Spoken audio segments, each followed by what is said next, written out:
மகர ராசியை பொறுத்த வரைக்கும் உத்திராடம் 2, 3, 4ஆம் பாதங்கள், திருவோணம் 1, 2, 3, 4ஆம் பாதங்கள், அவிட்டம் 1, 2ஆம் பாதத்தை உள்ளடக்கியது மகர ராசி. மகர ராசிக்கு அதிபதி சனி பகவான். வீடியோல சொல்லக்கூடிய பலன்கள் ஆண் பெண் இருபாலருக்கும் பொருந்தக்கூடிய பலன்கள். மகர ராசி அன்பர்களுக்கு உங்க ராசி அதிபதியான சனி பகவான் தன குடும்ப வாக்குஸ்தானத்துல சஞ்சாரம் செஞ்சுட்டு இருக்கார்.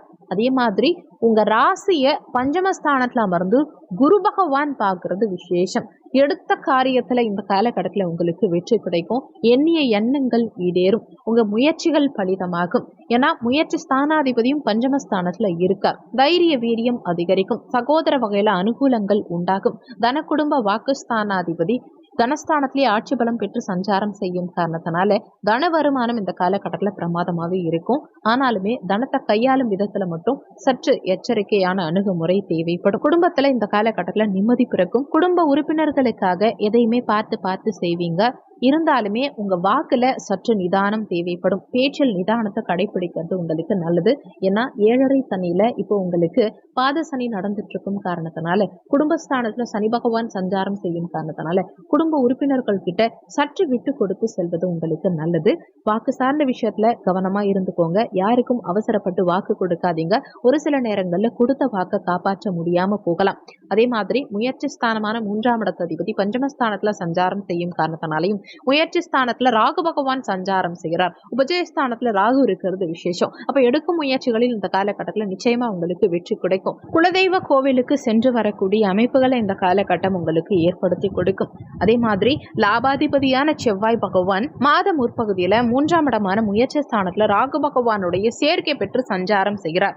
3ஆம் இடம் இளைய சகோதர ஸ்தானம். சகோதர காரகனான செவ்வாய் பகவான் இந்த இளைய சகோதர ஸ்தானத்துல ராகுவோட சேர்க்கை பெற்று சஞ்சாரம் செய்யும் காரணத்தினால மாத துவக்கத்துல சகோதர உறவுகளோட சின்ன மனக்கசப்புகள், சண்டை சச்சரவுகள், சகோதர உறவுக்கு உடல்நல தொந்தரவுகள் ஏற்படுத்தக்கூடிய அமைப்புகள் இதையெல்லாம் உண்டாக்கி இருப்பார். ஆனா ஜூன் 1ஆம் தேதிக்கு பிறகு லாபாதிபதியும் சுகஸ்தானாதிபதியும் சகோதர காரகனும் பூமி காரகனுமான செவ்வாய் பகவான் ஆட்சி பலம் பெற்று சுகஸ்தானத்துல சஞ்சாரம் செய்யும் காரணத்தினால ஜூன் 1ஆம் தேதிக்கு பிறகு சகோதர வகையில இருந்த சண்டை சச்சரவுகள், மனஸ்தாபங்கள் எல்லாமே நீங்கும். இன்னொன்னு சுகஸ்தானம், அதாவது வீடு, வண்டி, வாகனம், பூமி, மனை, இந்த மாதிரி சுகபோகத்துக்கு காரகத்துவம் வகிக்கக்கூடிய 4ஆம் இடத்து அதிபதி செவ்வாய், பூமி காரகனான செவ்வாய் இந்த சுகஸ்தானத்திலே ஆட்சி பலம் பெற்று சஞ்சாரம் செய்யும் காரணத்தினால மாத பிற்பகுதியில சுகபோகங்களை பெருக்கக்கூடிய யோகம் உங்களுக்கு சிறப்பா இருக்கும். அசையா சொத்து வாங்கறதுக்கு உண்டான அமைப்பு நிச்சயம் இருக்கும். பத்திரப்பதிவு செய்யக்கூடிய யோகம் இந்த காலகட்டத்துல மகர ராசி என்பவர்களுக்கு மிக சிறப்பா இருக்கும். ஏன்னா சுகபோக காரகனான சுக்கிர பகவானும் வரும் மே 19ஆம் தேதிக்கு பிறகு பஞ்சமஸ்தானத்துல ஆட்சி பலம் பெற்று சஞ்சாரம் செய்யும் காரணத்தினால பூர்வீக வகையில ஒரு சிலருக்கு இடம், வீடு, பூர்வீக சொத்து இதெல்லாம் கிடைக்கிறதுக்கு உண்டான அமைப்புகளையும் ஏற்படுத்தி கொடுக்கும். பூர்வீகம் வகையில பாக பிரிவினை சம்பந்தமான பிரச்சனைகள் கடந்த காலகட்டங்கள்ல இருந்தா கூட அதெல்லாம் சரியாகிறதுக்கு உண்டான அமைப்புகளை கொடுக்கும். ஒரு சிலர் பூர்வீக இடத்துல இந்த காலகட்டத்துல வீடு கட்டுவீங்க. ஏற்கனவே இடம் வச்சிருக்கவங்களும் புதுசா வீடு கட்டுவீங்க. நிச்சயமா அசையா சொத்துங்கிறது இடமாவோ வீடாவோ இந்த காலகட்டத்துல வாங்குவீங்க. வண்டி வாகன காரகன் சுக்கிரன் இந்த மாதத்துல பஞ்சமஸ்தானத்துல ஆட்சி பலம் பெற்றிருக்கும் காரணத்தினால வண்டி வாகனம் வாங்கும் யோகம் உங்களுக்கு கிடைக்கும். ஒரு சிலர் பழைய வாகனங்களை கொடுத்துட்டு புதிய வண்டி வாகனங்கள் வாங்குவீங்க. ஏற்கனவே வண்டி வாகனங்கள் வச்சிருக்கவங்களும் புதுசா இன்னொரு வாகனம் வாங்குறதுக்கு உண்டான அமைப்புகளை கொடுக்கும். விரையாதிபதி பஞ்சமஸ்தானத்துல இருக்கார் குரு பகவான். அப்போ குழந்தைகளுடைய உடல்நலம் சார்ந்த விஷயங்கள்ல சற்று அக்கறை எடுத்துக்க பாருங்க. ஆனா குழந்தைகள் வெளிநாடு செல்லக்கூடிய யோகங்களை இந்த காலகட்டம் ஏற்படுத்தி கொடுக்கும். வெளியூருக்கோ, வெளிநாட்டுக்கோ, வெளி மாநிலத்துக்கோ சென்று அங்கேயே தங்கி படிக்கிறதுக்கு உண்டான அமைப்புகளையும், குழந்தைகளுக்கு வெளிநாட்டுல வேலை கிடைக்கிறதுக்கு உண்டான அமைப்புகளையும் இந்த காலகட்டம் உங்களுக்கு ஏற்படுத்தி கொடுக்கும். ஆனாலுமே பஞ்சமாதிபதியான சுக்கிர பகவான் பஞ்சமஸ்தானத்துல வரும் மே 19ஆம் தேதிக்கு பிறகு ஆட்சி பலம் பெற்று சஞ்சாரம் செய்யும் காரணத்தினால குழந்தைகளுக்கு மிகப்பெரிய முன்னேற்றம் இருக்கும். குழந்தை பாக்கியத்துல கடந்த காலகட்டங்கள்ல இருந்த தடங்கல்கள் அனைத்தும் நீங்கும். ஏன்னா குழந்தை காரகனான குரு பகவான் இந்த குழந்தை ஸ்தானத்திலேயே உட்கார்ந்துருக்கார். இன்னொன்னு குழந்தை ஸ்தானாதிபதியான சுக்கிர பகவானும் மாத பிற்பகுதியில குழந்தை ஸ்தானத்துல ஆட்சி பலம் பெற்று சஞ்சாரம் செய்ய போறார். அப்போ குழந்தைகள் குழந்தைகள் வகையில நல்ல அனுகூலங்கள் இருக்கும். குழந்தைகளுக்கு நல்ல மேன்மையை உண்டாக்கும். குழந்தைகளுடைய படிப்பு திருப்திகரமா இருக்கும். குழந்தை பிறப்பு சார்ந்த தடங்கல்கள் அகலும். குழந்தை பிறப்புங்கிறது இந்த மாதம் முழுவதுமே உங்களுக்கு மிக சிறப்பாகவே இருக்கும்.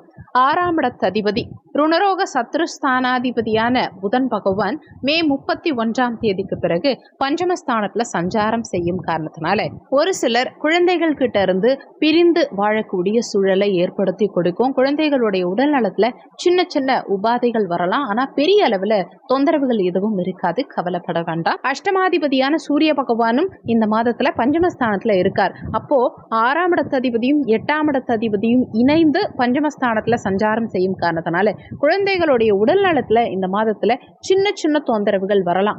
அதுவும் குறிப்பா உடல் உஷ்ணம் சம்பந்தமான உபாதைகள், வயிறு வலி, சின்ன சின்ன காய்ச்சல், இது மாதிரியான சிறு சிறு உடல்நல தொந்தரவுகள் குழந்தைகளுக்கு வரலாம். ஆனாலுமே தகுந்த மருத்துவ சிகிச்சை எடுக்கும் போது பெரிய அளவுல தொந்தரவுகள் எதுவும் இருக்காது. பாக்கியாதிபதியான புதன் பகவான் மாத பிற்பகுதியில பஞ்சமஸ்தானத்துல சஞ்சாரம் செய்யும் காரணத்தினால குழந்தை பாக்கியம், உயர் பதவி கொடுக்கக்கூடிய பாக்கியம், திருமண பாக்கியம், 2ஆம் திருமணம் செய்யறதுக்கு காத்துக்கிட்டு இருக்கவங்களுக்கும் இந்த காலகட்டத்தில் 2ஆம் திருமணம் அமையும் யோகம் இதெல்லாம் சிறப்பாகவே இருக்கும். கடந்த காலகட்டங்கள்ல எந்தெந்த பாக்கியங்களை எல்லாம் அனுபவிக்க முடியாம இருந்தீங்களோ அந்த பாக்கியங்களை எல்லாம் இப்போ அனுபவிக்கக்கூடிய சூழலை ஏற்படுத்தி கொடுக்கும். குழந்தைகளுக்கு நல்ல வசதி வாய்ப்புகளை ஏற்படுத்தி கொடுக்கும். தெய்வ வழிபாடு நிறைய மேற்கொள்ளக்கூடிய அமைப்புகளை கொடுக்கும். ஆன்மீக நாட்டம் அதிகரிக்கும். பதவி உயர்வு கிடைக்கும். காதலில் வெற்றி கிடைக்கும். கலைத்துறையில இருக்கவங்களுக்கு மிகப்பெரிய முன்னேற்றம் இருக்கும். ஜீவசமாதி வழிபாடு இந்த மாதம் முழுவதுமே உங்களுக்கு மிகப்பெரிய முன்னேற்றத்தையும் வளர்ச்சியையும் ஏற்படுத்தி கொடுக்கும். கர்ம தொழில் ஸ்தானாதிபதியான சுக்கிர பகவான் பஞ்சமஸ்தானமான 5ஆம் பாவகத்துல மாத பிற்பகுதியில